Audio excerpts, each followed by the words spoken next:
human being should be allowed to have. Say that again? Emotionally, a human being should be allowed to have. We don't deserve this kind of humorous unnecessary graduation. Yeah, yeah, yeah. We're going to hold it for another second. I mean, they used to meet here, and they won't even.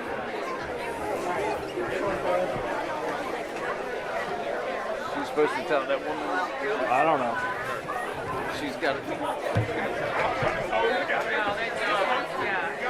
Hello, how are you? Yeah, that's Let's give it a second.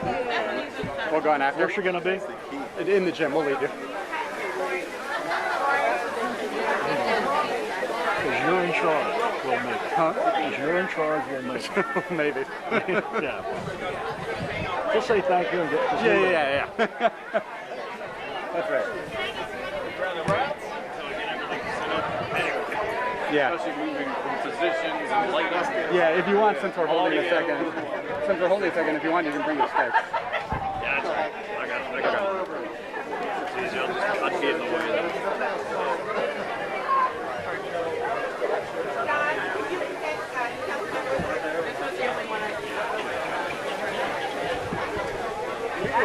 Can I get back? Test.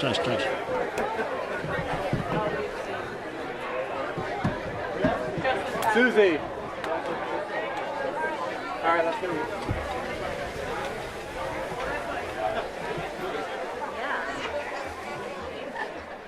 Thank you.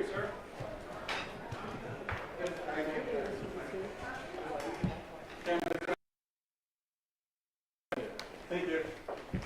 Ooh, it smells so new.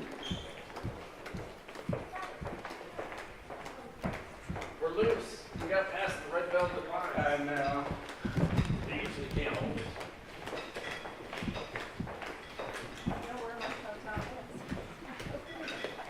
Figure it out.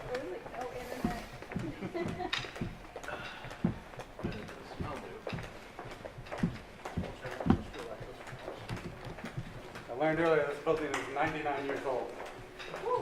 Doesn't smell like it. Uh-huh. It's not. It's very strong.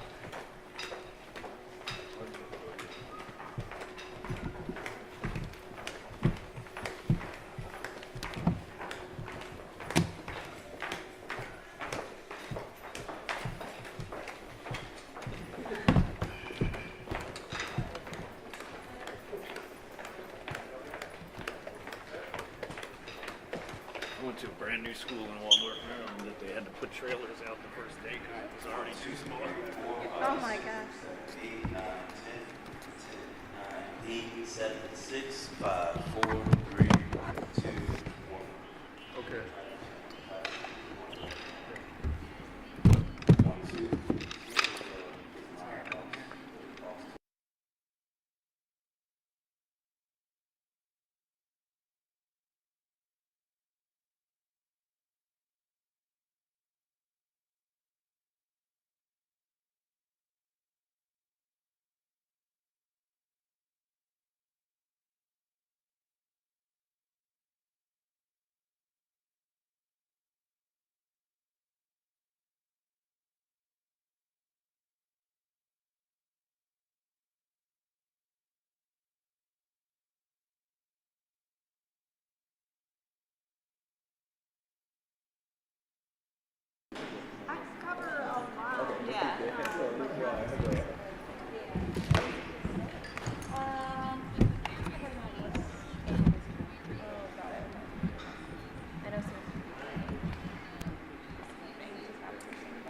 Yes, so I think we're kind of previewing it because so much happening today. So like, they kind of got off. We'll be okay. Oh, yeah, that's okay. Okay, she's coming down the steps.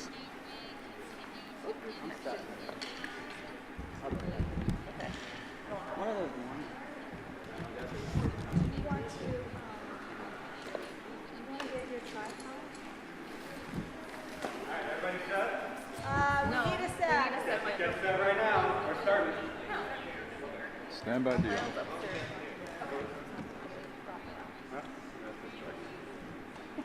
Sal's already here. Sal's already here.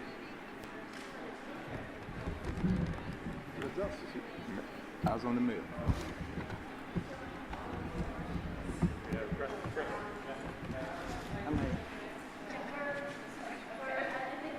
Coming in hot. You got it. We could have stayed outside on this. Oh, okay.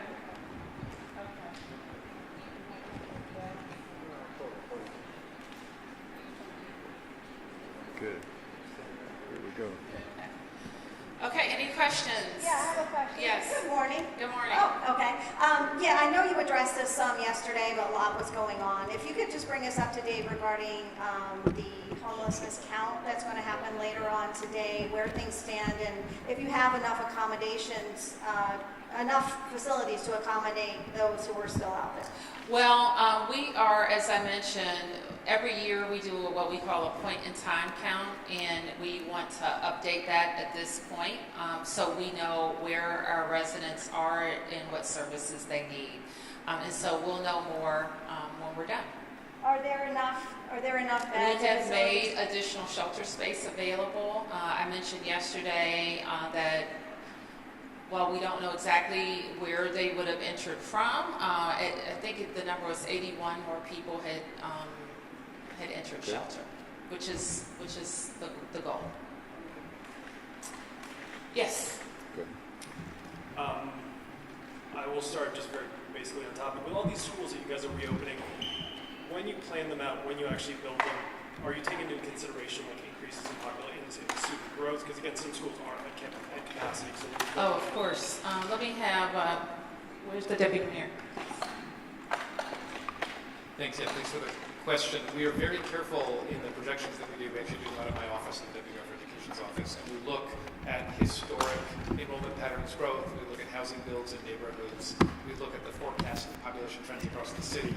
And so whenever we're making one of these modernizations or renovations, we're trying to ensure that we're able to fit all of the young people who you know will come. And also, by the way, once you do an incredible renovation like this, you also attract additional families. So we take all of that into account. all right, the second schools-related question. So I was looking before I came here. Truesdell has about 65% of the student body is Latino, and I've been hearing concerns from parents over the course of the week that they haven't been getting a lot of specific guidance from the central office about what principals should do, what school communities should do if they do encounter federal agents out there, it could be immigration or otherwise. So is DCPS central office telling the principals anything about what they should be saying? And if so, what are they actually being told to do? Absolutely. We've had many conversations with our school leaders on our protocols, reminding them things like we don't share information for students. We require a court order or parent consent for any type of action that would be related to that.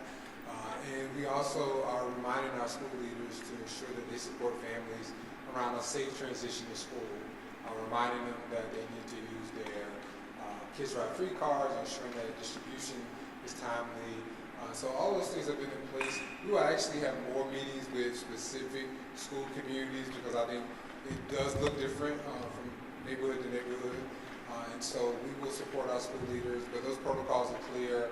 We also met with the Washington Teacher Union on yesterday and reiterated our protocols with them as well to ensure that our educated workforce is clear. Okay, let's take a couple more. So yesterday, there were some with the council and others who, I guess they were hoping that you would have come out a little stronger against some of the things that have been going on in the last couple of weeks in terms of the federal surge, National Guard. How do you address that they wanted to see you come out like more? Who was they? Well, there were some council members who made some Oh. statements. There were some people from the community who maybe wanted to see a little Let bit me more. let me just be clear, Darcy, and I spoke for a long time, and I'm starting to think some of what I said was lost in my remarks. Our North Star is protecting home rule and the district's autonomy in all things, especially during this last 8 months, where it has been clear that our autonomy has kind of been in the crosshairs. That's our North Star. Since the beginning of this federal surge of officers, it has always been my focus on, we didn't ask for any federal officers, we're driving crime down, but while they're here, how can we most strategically use them to accelerate the work that MPD has done? So that's our point. The next point is, how do we exit from this emergency that the president declared? We know what the law says. He can declare it for just about anything. It runs 30 days unless the Congress stops it. And so what we communicated yesterday was the structure that I am putting in place, an emergency operations center that has 4 work streams that prepares the district to either request more or different federal law enforcement or receive the services of federal law enforcement in a way that enhances what MPD is already doing under the control of the chief. So that's what we talked about. I thought I made it very clear. What has not worked during this period of time is ICE terrorizing communities, especially with masks, and especially not having enough information about where people are. I've said that repeatedly. I'll say it again. What hasn't worked, in my opinion, and hasn't been efficient and is not on mission is National Guard troops, especially from other states. And so all of those things are part of our post-emergency planning and the framework that we will put in place to lead that. So there can be no confusion about whether an emergency is needed. Yeah. Follow up with that. You laid out what this looks like afterwards. How do you formalize, what works and doesn't work as you're moving forward with this work with the federal government? Carefully. But is it the executive order? Well, I already mentioned to you that I'll be issuing a mayor's order that outlines, and we're getting, and we had a pretty good draft yesterday, but we learned some things even between yesterday and today that we'll include in the mayor's order. And I do mayor's orders all the time that outline how district government will operate on any given matter. And can you just specify some of the agencies that you do want to be working Oh, thank you for, and I keep forgetting to say that, because we work with the FBI all the time. The DEA, the ATF, National Park Police, and United States Capitol Police all the time. And those are law enforcement agencies. Now, typically, they work with us on higher level crimes, and one was just announced the other day at the U.S. Attorney's Office, where people involved in either high level drug and gun or even human trafficking operations. But they also have officers who have experience on the street.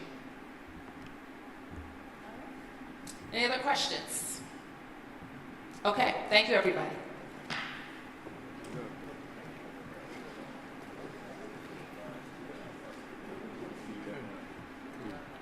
Thank you, brother. Thank you, sir. We should set up here.